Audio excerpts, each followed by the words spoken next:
Okay, so we are very happy to invite Professor Penghui Li from Tsinghua University to give us a talk. The title is Hecke Categories and Their Cocenters. Let's welcome. Okay, thanks for the invitation. So when I prepared this talk, I expect the audience will be like a broad range. So this talk will be fairly elementary, at least at the beginning. So I apologize if their expert feels this boring. But yes, so the outline will be, first we start with a symmetric group, so representation series. So start with symmetric group. So we first start from symmetric group, then to Hecke algebra, and then to Hecke categories. And that's more like the theoretic part of the business. And then the second part is about application. So it's a classical theorem about if you have a pair of commuting matrices, what are the regular functions on them? So lastly, I want to discuss some further directions and conjectures. So okay, let's start from the very basics. So representations of finite group. So let gamma be a finite group. V be a representation of gamma, and chi be the character of V. Chi V be the character of basically the trace. Then let's put A to be the group algebra of this finite group. And there are two very important objects you can define, say if you study representation of finite groups. The first one is a center. So, I mean, it's a center of group algebra. So, yeah, write it in a fancy way. It is just a center. So, element in A which commute with any other elements. So the other object is kind of due to the center called cocenter. I mean, this terminology is less used in math, but if you look at the formula, they are really due. So you replace home by tensor. So so in the end, it's a very concrete vector space, which is just A mod its commutator. Okay, what's the conclusion in classical serial representation of finite groups? So the center and cocenter are the same. So they are both isomorphic to the class functions. So basically the functions on this finite groups are invariant under conjugation. And so this class function is a kind of central object in this series. So it has two set of bases. The first one is given by irreducible representation, characters of irreducible representations, chi of V. The second basis is given by this skyscraper sheet, like identity function along each conjugacy class. Delta C. Delta C means you take a constant function 1 on the conjugation class C and 0 everywhere else. So these are two bases, and one of the most important problems is to compute the character table, which is if you write the fancy way is L2 inner product of these two bases, two set of bases, up to some normalization. Okay, so the classical, of course, if you start with any gamma, there's nothing you can say about that. But let's specialize gamma to the symmetric group. So classical theorem of Frobenius and Young 100 years ago saying that, okay, the first part is general. So I mean, this is, oh, sorry. The first part is basically tell you what are irreducible representations of symmetric groups. They are labeled by partitions of n. And second part, I didn't write the explicit formula, but there is a formula called Frobenius formula, which is gives the character tables of the symmetric group. So the upshot is, okay, here is a general theory. Here you can, in the case of Sn, you can make it very explicit. Okay, so what's next? So as I said in the beginning, so we go from the 4 layers to go. So we start with symmetric group. And the first thing we do a deformation gets to the Hecke algebra, and then the categorification gets to the Hecke categories. And finally, we do affinization, so get to the so-called affine Hecke category. So this is basically the roadmap of this talk. And to organize this, let's use some TQFT physics language to organize it. So there's a TQFT, topological quantum field dimension of this series. So this first is 2.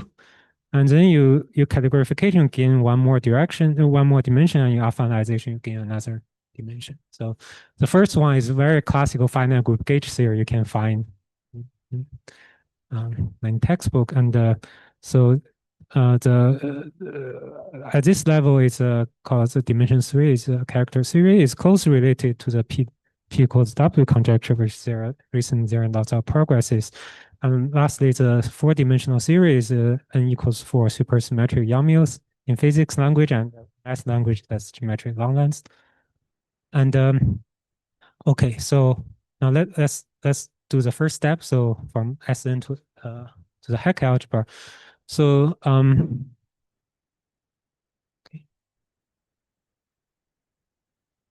So Hecke algebra is a algebra is one parameter deformation of the group algebra or symmetric group. So it's a CQQ inverse algebra.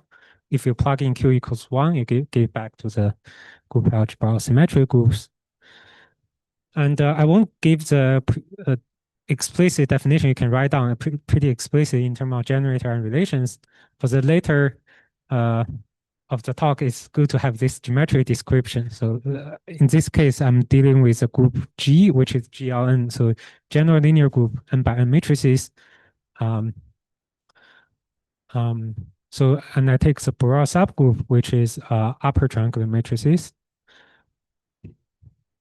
So in this case, the Hecke algebra deforming Sn is just the Hecke algebra of this group GLN given by this formula. So it's a functions on this double quotient. So here I plug in the finite field FQ. So Q is the same as Q here. So just a sanity check in terms of as a vector space. So this double quotient Gauss elimination tells you that it's just, I mean, there's a representative in each class given by permutation matrices. So this a vector space, the dimension is just the same as n factorial. So it's the same as this guy. So, okay, so, but the multiplication is different. I didn't explicitly write down the multiplication. There's a convolution on this guy, which really you can see the Q. Okay, so that's a better description for categorification. So, okay, now before going to next step from Hecke algebra to Hecke category, let me just give one very short introduction to categorification. As I said, this is very elementary. So let's see be an additive category. So additive means in a category you have a notion of direct sum. So the Grothendieck group will be given by this formula. I just pick out any objects in the category. It's a free abelian group generated by the objects. But if an object is a direct sum of the other two, we want to view they are the same. So the class are the sum of the other two. So you can generalize this notion to what's called abelian category, derived category, triangular category, and so on. And there's similar definition. But the primary example is the category of vector space, finite dimensional vector space. So it's a K group, its Grothendieck group is isomorphic to the integer z, which for a vector space here, its class is just the dimension. And of course, by doing this, I mean, the free abelian group, you add the negative dimensions. So, okay, so what's a principle for categorification? Is just so if you're in some geometric situation, if you have functions, which roughly you can think of, you have a space, if it assign a number to each point in the space, then you do the categorification, you get sheaves. So roughly, I mean, I didn't give the definition of sheaves, but roughly it says you have a space, you assign each point a vector space, and with some continuity condition. So that motivates the definition of the Hecke category. So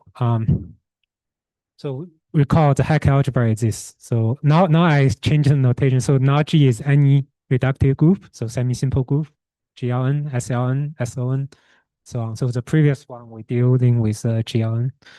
So so we have this Hecke algebra, and the Hecke category, I said, just replace functions. So C here. C here means functions. So here I just replace by sheaves. Okay, so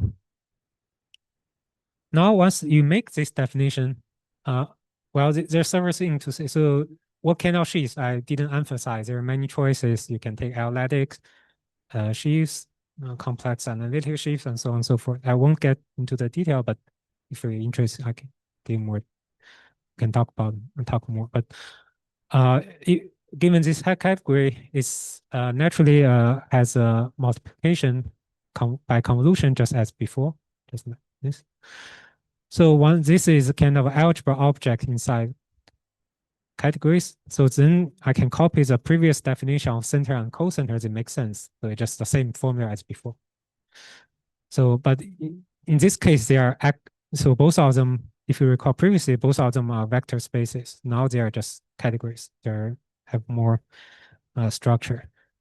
And to really so you may really interpret this rigorous definition of this is not easy. So, but in their machinery, you can do this. Okay. So now, so the first well, one of the most important theorem in this area is been which calculates the center and cocenter of Hecke categories. So maybe it's good to compare to the previous theorem I mentioned. This theorem in finite group representations. So the center and cocenter are the same, of group algebra are the same. It's same as a class function. So here, if calculate the Hecke category, the center and cocenter are the same. They're both isomorphic to sheaves on the group, which adjoint equivalent is the same here. But there is a funny notation here. So they are not. So this is a full subcategory defined by Lustig called the character sheaves. So and this notation, well, let me just make some. So this notation is some macro-local condition. So this is some sheaf on the group, but with some support condition, macro-local support condition. This was first conjectured by Lustig. It's not it's not available when Lustig developed this theory, but now later he conjectured his character sheaf agree with this macro-local support condition, and then it's later proved by Mirkovich and Vinonen. Okay, so anyway, so if you can simply ignore this factor. So then this two really looks the same. So and secondly, so it's like the second part is what are they explicitly if you're working with metric group. Now here, what are these explicitly in terms of if you're working for like GLN or other reductive groups. So it's basically this category classified by Lustig in the 80s as a geometric counterpart for his classification of characters for finite group of Lie type. So basically, there's a geometric counterpart for that. And so for our purpose, we need a derived version for that. That's I put my name here. So we upgrade this to a derived version. So basically, there is an explicit computation you can write down in terms of root data. Next page, I'll give example for GLN. So the later approach I gave is slightly different from Lustig's original approach. It's really depend on this macro-local condition. So okay, anyway, so we have the upshot in this page is just similar to here. We have a fairly explicit understanding of the center and cocenter of this Hecke category. So example for GLN, so this is quite explicit. The center and cocenter are both isomorphic to this category. So this there is an algebra which is quite explicit. So it's isomorphic the module category of this algebra.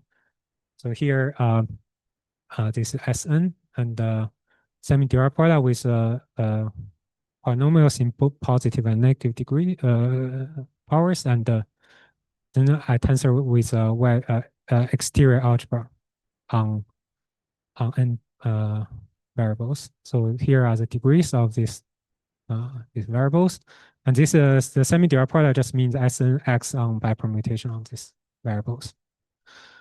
Okay, as a kind of sanity check, so if I pick the K series, so this like so the Hecke category is like a categorification of this Sn. So if I take a cocenter first and take K series, or I take K series first and take cocenter, they're the same. But this fact is kind of in general not true. Not for other type, it's not true. It is a special thing for GLN.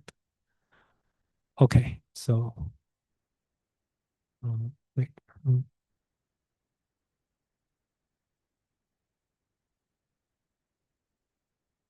Okay, so now let's go from so now I explain the first two steps, which is from symmetric group to Hecke algebra, and then the second step is from Hecke algebra to Hecke category. The last one is affinization from Hecke affine Hecke sorry, from Hecke category to affine Hecke category. So the way we do it is in this particular order, but you can like do the other order. They might not commute as we mean. So maybe so you could do this. Okay, let me go. So you could do say first do the affinization, you get affine Hecke algebra and do categorification. So some part of this may not be commute. For GLN, you expect probably they always commute, but nevertheless, in general, it's not commute. So okay, so let's do the last step from the final Hecke from the Hecke category to the affine Hecke category. So this procedure is analogous to, so if you view Sn as a Wall group, there is affine Wall group, Sn affine, which is simply just Sn semi-direct product with Cn, so with a lattice. And a special thing here is the center and cocenter are no longer the same. So I mean, it's kind of finite condition, or some Clapeyron is guarantees the center and cocenter are the same, but in general they're not. So so this so for our purpose, the cocenter is more useful for our application. If you think in terms of final group representation theory, the characters live naturally inside the cocenter rather than the center.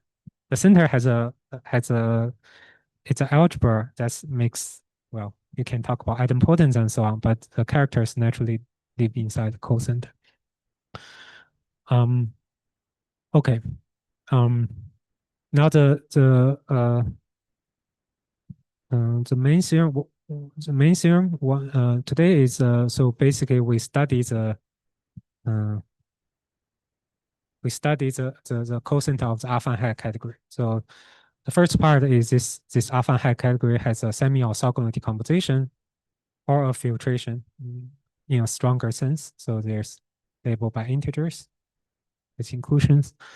And the associated graded piece is equivalent to a colimit. So colimit here is a technical term. It just means glued from the cocenters of finite ones. So this K can be, here K, I didn't specify, the K can vary, depends on your group. But the upshot is that the cocenter can be explicitly computed up to associated graded.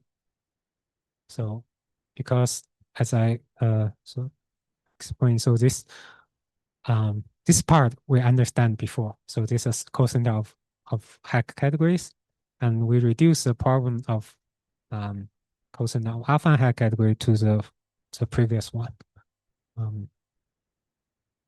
Okay. Okay, here are some remarks for historical development. So for the affine Hecke algebra, so as I said, you can do the algebra first and do categorification. So Xu Huahe defined the orthogonal decomposition on the cocenter of affine Hecke algebra. So so orthogonal decomposition just means you divide this vector space at direct sum. At the categorical level, asking orthogonal decomposition is quite strong. So it's basically what usually happens is a semi-orthogonal decomposition, which if you pass to K group, it does induce orthogonal decomposition on K group. But so our theorem, you can think of this categorification of He's theorem. And more recently, Xu and Eliado and Zhu Xinwen defined the refinement or generalization of this part one of our theorem. So this semi-orthogonal decomposition. And the next remark is saying that the theorem A implies, we'll see later, theorem A implies reducedness conjecture for functions on pair of commuting matrices. So this is a conjecture which is in this year, which open for like several decades. And theorem part two of the theorem, which is this part, basically explicit calculation of associate gradient. So it's for the initial piece n equals 0. Is was conjectured by myself and Nadler in a previous paper. And this part is this the only part we use for later application. So the proof of this theorem is quite involved. So it uses categorical Morse theory, some gradient flow along Hecke functions, and the parabolic character shift, generalized Springer theory, and tau trafficking theorem, etc. So let me give the example of SL2, what the theorem is about. So so we'll only concentrate for the initial piece of the cocenter, as that's the only important for application. So the theorem A tells the cocenter of affine Hecke category, the initial piece can be written as a co-limit of usual Hecke category, or we call finite Hecke categories. In this case, it's 3 terms. So the middle one is GM, gate group, and there are 2 SL2 at the 2 edge. So the co-limit in this case just means the push out. So take push out of this diagram in categories. And then you can calculate, because we talk about these guys are explicit. We have an explicit description of these guys. And then you can explicitly calculate the push out. It's not a trivial calculation, but it's not so difficult. Then this is the final answer for the case of SL2. If you calculate the push out, you see this answer. So it looks very similar to the description I gave before for this guy. So except the new thing is previously you only have S variable. Now when you compute the push out, you get another T variable out. So this is the first part. So it's a similar semi-Dirac product time of the group algebra and the polynomial ring. And the second part is something new for SL rather than GL. So there's something called cuspidal part. So just you can think roughly, you can think of there some. This is some kind of spectral decomposition. It's a principal series part. This is a cuspidal part or discrete part. This is. We'll come back to. So here is a funny number 4 here. So we'll come back to this number later. But now at least, just.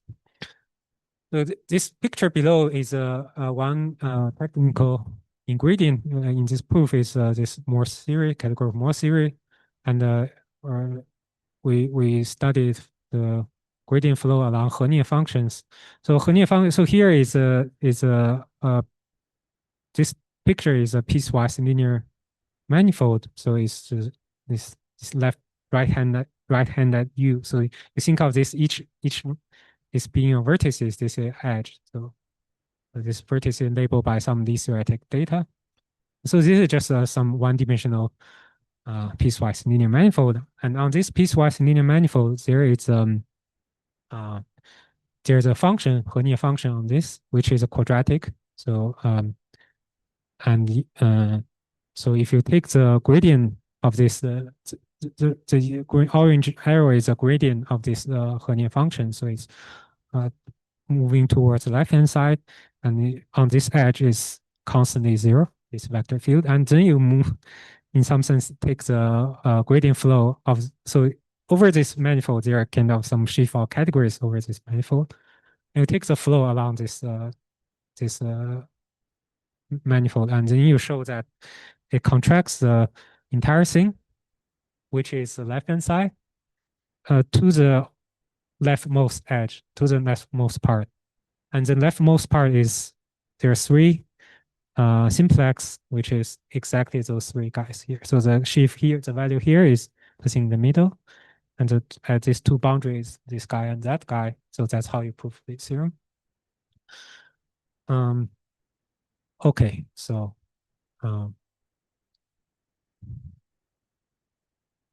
yeah. So now let's talk about some application.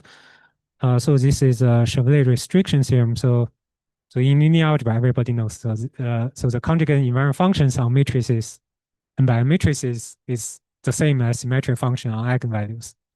So basically, so this is by matrices, conjugate invariant functions is same as symmetric function on eigenvalues. For example, determinant goes to the product and trace go to the sum. So it's an equivalent isomorphism. So this works for any reductive group, so called Chavelley restriction theorem, which is written in this form. You can do both the algebra group version. So classical question in this theory, what is a higher dimensional generalization of this? So this is a Chavelley restriction theorem for pairs. So I just look at k pairs of group elements. Their pairwise commute. So this condition is vacuous for k equal to 1. So if you just have one element. It's a commutativity because if you want to restrict to something in the Cartan or maximum torus, they commute, but here in G it doesn't. So this is a necessary condition here. Okay, theorem B is that let's assume for simplicity G is simply connected, say SLN. So actually derived group simply connect, GLN also works. So then the Chavelley restriction theorem holds for k equals 2. So k equal to here. In particular, so we have this H0 of this guy is just H0 of the right-hand side. So let me explain a little bit. So here it's just a regular function, polynomial functions on pair of matrices that commute. And the right-hand side is a pair of diagonal matrices, while group invariant. But here there's a finely derived part, which is corresponding to the fact that this equation of commuting xy equal to yx is not transverse. So you have this part. So this you can think of as an exterior algebra generated by t in degree 1. Well, minus. So anyway, if you take H0, this part dies. So you get this. If you really ask classical functions on in the sense of classical algebraic geometry, just functions on pair of diagonal matrices that is permutation invariance or Wall group invariance. So this guy is clearly reduced. So that's a reducedness conjecture I mentioned at the beginning. It has a long history, but so many cases have been known before, as we'll see later. But this is completely settled this question in full generality. So the proof is very sketchy. So long-line duality implies this calculation can be transferred into calculation of the cosine of affine Hecke category for the long-line dual group. So this is a dual group for this G. Then you apply the theorem A, where you have a very explicit calculation, we'll find this answer. Okay, so here I said k equal 2. The natural question, what happens for k bigger than equals 3? So first of all, if you ask the function at a classical level, it's actually known for all classical groups, for all k. So this is a separate work of many people, Damokos, Veracano, Chen and Niu, and Song Xiaxu. They're basically for classical groups. However, if you ask for derived functions, which like if we're mostly interested in, it's false for k equals bigger than 3. So this is not going to be isomorphism even for GL2. This is by BFPRW, these people show that it's not true.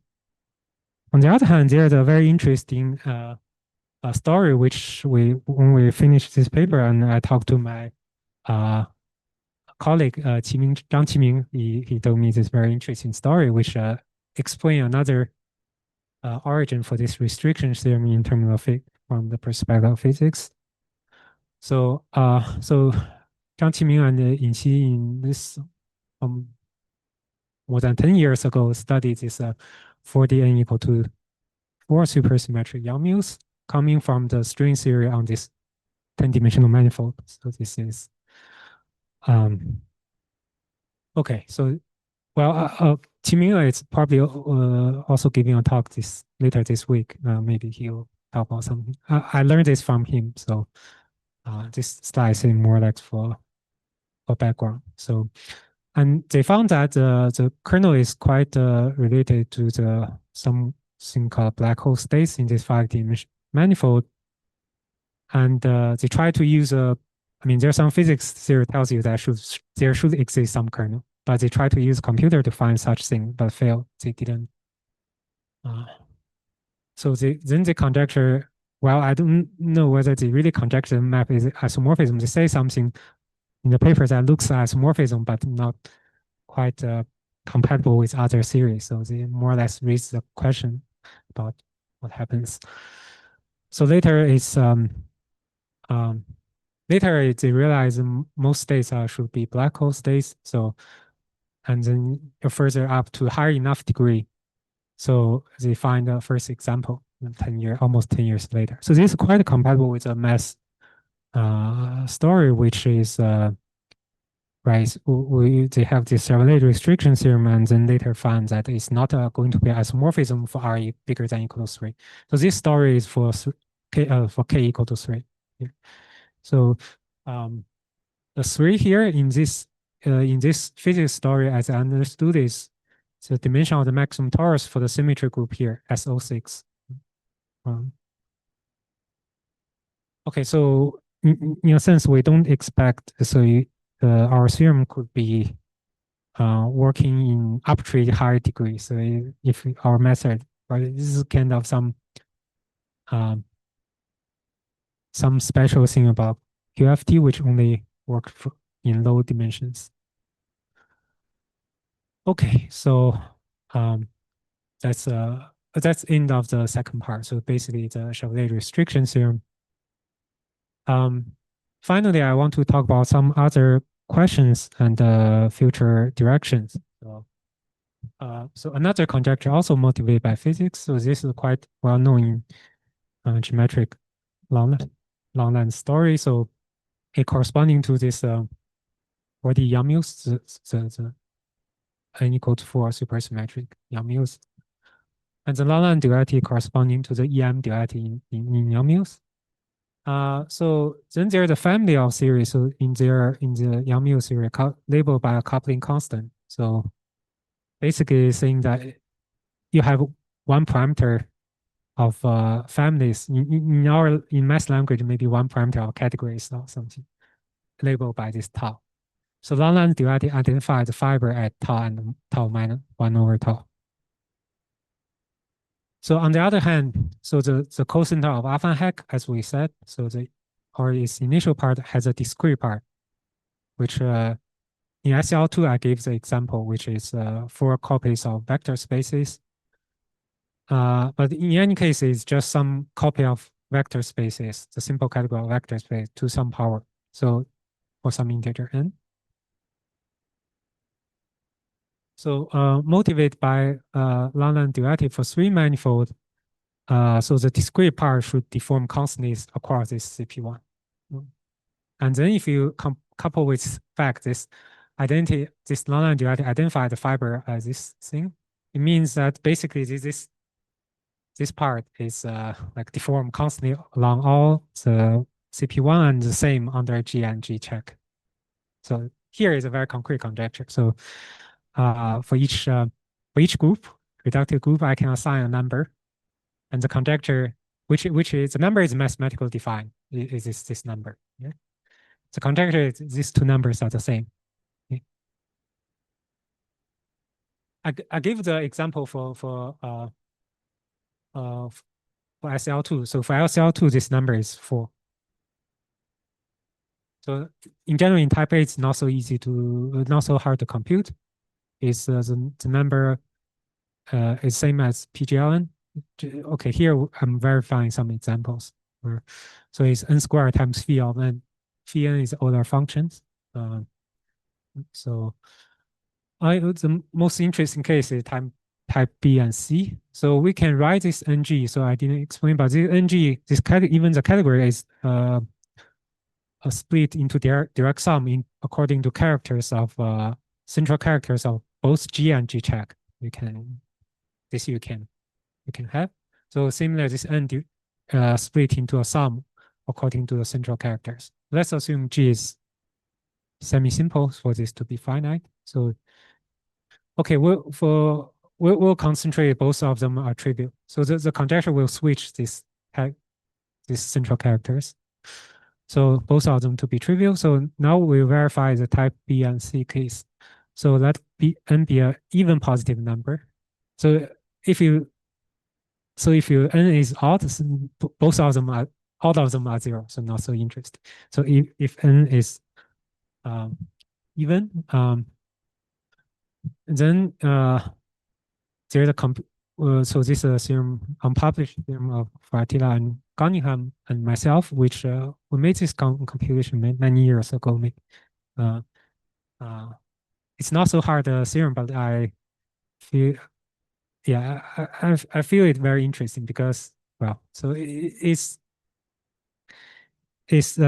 some very concrete numbers you can tell an elementary school student to verify that, which is coming from some general TQFT, very nonsense, not nonsense, but very general theory. So, okay, so the number for type C SP spin group symplectic group is given by this. So number of 4 integers.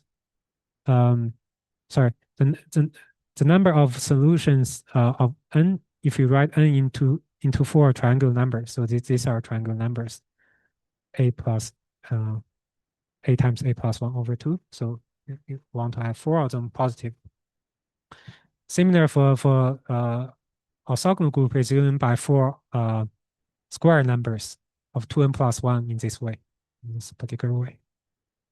Now this is a very concrete thing. You can compute each side, and you can really show that they're the same. So it's not non-trivial exercise to show they're the same. Use some elliptic function theory.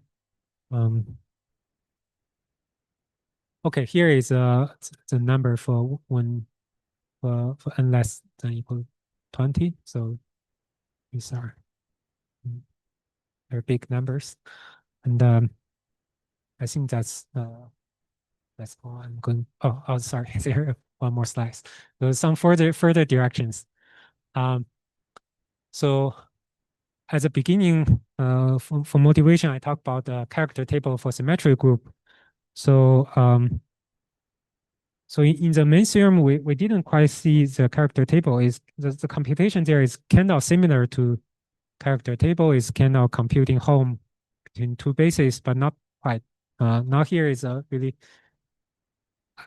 analogous to classical theory. What are the character table for Hecke categories? Basically, it should be a table of Qt polynomials, generalizing the Frobenius formula for symmetric groups and Ram's formula for Hecke algebras. So Frobenius formula gives characters for symmetric groups. Later, Ram have a similar formula which explain the character for Hecke algebra is each term is a functions in Q. So now I want to, for Hecke category, it should be a Qt, 2 variable polynomials. Okay.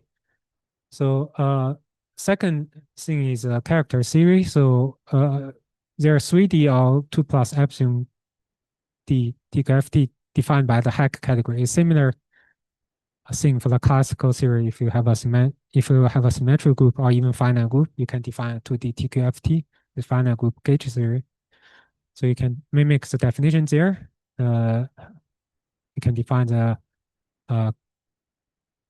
3D TQFT, which is actually defined by Penghui, Gunningham, and Nadler. So this TQFT is quite related to P equals W theorem conjectures. Basically, one is value on the so for 3D TQFT, you can take a value on surface. This value on surface should be the cohomology of the character variety. So that's that's like W part of the P equal W, and it's interesting conjectures, HLRV conjecture about the cohomology, which we expect you could use the TQFT to study this.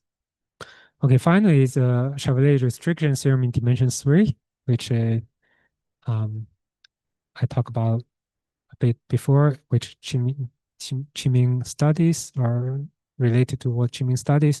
It fits into the framework of long-line duality for 3 manifolds. It's an active research area about usually when we talk about geometric long-lines, is equivalence of two categories associated to a surface. Now you can extend this from the TQFT perspective. There should be a equivalence on 3 manifold as well. So this would be a isomorphism vector spaces for 3 manifold. Okay, so I'll just stop here. Thank you very much.